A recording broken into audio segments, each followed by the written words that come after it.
Obrigado Brasil. It's been 22 years since we've been to Brazil for MotoGP, the last race being in 2004. Round 2 of the MotoGP 2026 season kicked off at the Autódromo Internacional Ayrton Senna in Goiânia, and within 48 hours there was a sinkhole.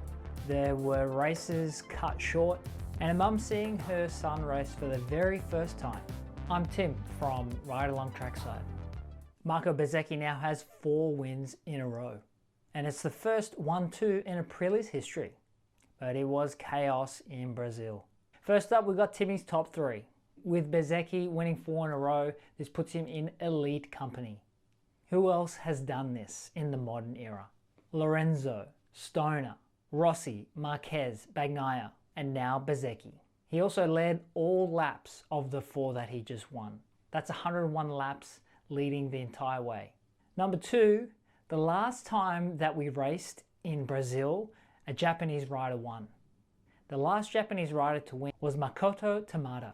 And this year we had Ayagura racing.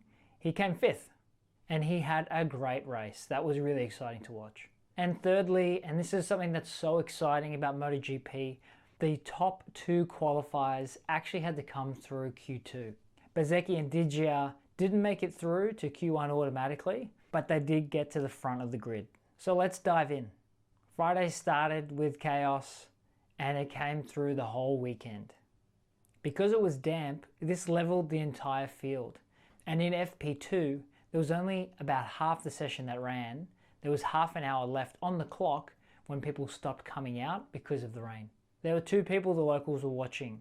Firstly, Diogo Moreira. He's Brazilian, and it's his home race. He rides for Honda. And then Frankie Morbidelli. He's actually half Brazilian, and his mum came to watch him race for the very first time. Another home race for Frankie, he rides for VR46 Ducati. They both were doing well in FP2, but who really stood out was El Turco. He was running in about 3rd place in FP2 and automatically qualified into qualifying round 2, which means that he went to the front half of the grid immediately. And where was Bezzecchi? P20. So then what happened in qualifying? Degradation and Bezzecchi made it through Q1 straight into Q2 and joined the rest of the field. As we said, there was a bit of mayhem during FP2 with half an hour left. And most people, in fact all people, stayed in the pits because it was raining during FP2. Degradation and Bezzecchi come through qualifying 1 into qualifying 2 and then dominate the session. Degradation gets his 2nd ever career pole. Bezzecchi qualified 2nd, Marc Marquez in 3rd, and then Quartararo on the new V4 Yamaha comes in 4th when he's qualifying. Unfortunately, the Brazilians didn't make it through to Q2, but the real story was how bad KTM went. They had 3 bikes at the back, only Pedro Acosta up near the front at all, anywhere near it. Then comes the Saturday sprint. Before the sprint, officials notice a sinkhole on the main straight. Because there was so much rain, the asphalt obviously got really wet, but what ended up happening is a drain burst. Because that pipe was burst, officials needed to check the track to make sure that it wasn't an even larger burst pipe, and the sprint was delayed by around 80 minutes as they worked to fix it. So credit to the team there, they actually were able to fix the hole so that people could race. It was hot there. So hot in fact, I remember seeing a water truck spraying the patrons. It's a nice way to cool down. In the 15 lap sprint, there's a few people that drop out and DNF. Mir, Zarco, Vinales, and Aldeguer, coming back from a broken femur, makes a mistake on lap 1, drops down to 20th. But it's the fight between Marquez and Degradation that really steals the show. Degradation took an early lead and started streaking ahead of the rest of the pack. Marquez starts to follow, takes him a little bit, gets into 2nd place, and then you just watch him hunt him down. It was amazing. Took him 12 laps to get there, and then when there's 3 laps to go, Marquez passes Degradation.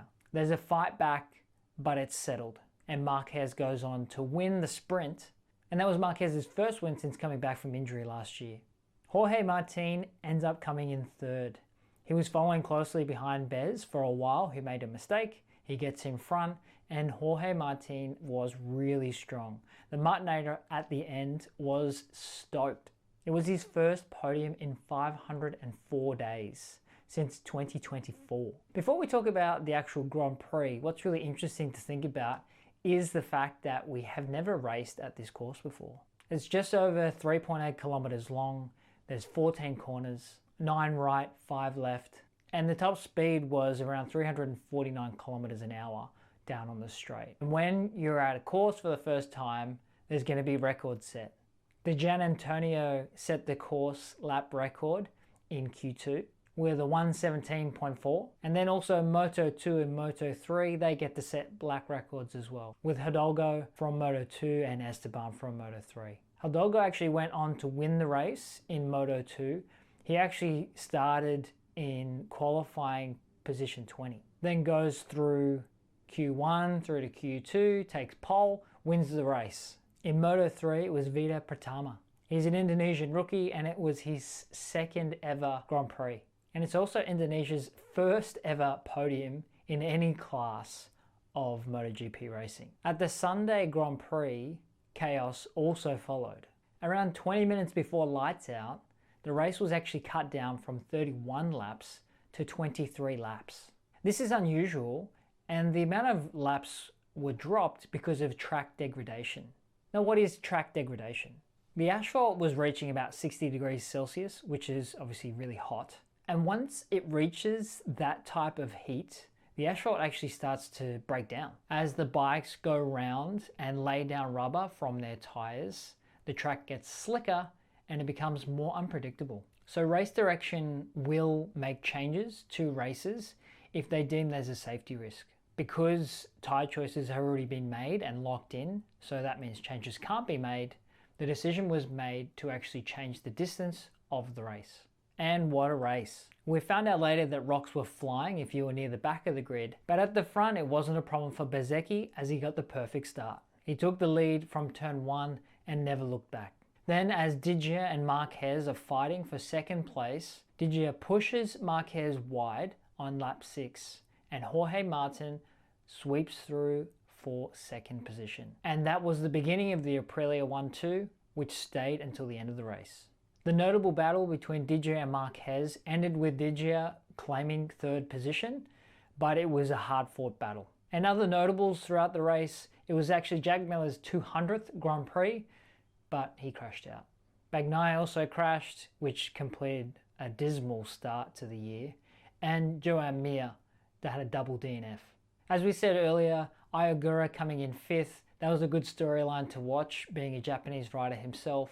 And then for the home fans, there was a lot of excitement. Moreira and Morbidelli both scored points at their home race, which was really cool. And Alex Marquez raced in Alex Barros livery. Barros had his debut season with Gresini in 1997. So it was a nice tribute to the last Brazilian MotoGP rider at a Brazilian circuit. The championship standings now, Bezzecchi at the top, Jorge Martin in second, so it's Aprilia 1-2 in the championship. Pedro Acosta drops down to third, and Marc Marquez is in fourth, with the next race coming up at Kota, which is one of his favourites. Speaking of new circuits, what does F1 have coming up?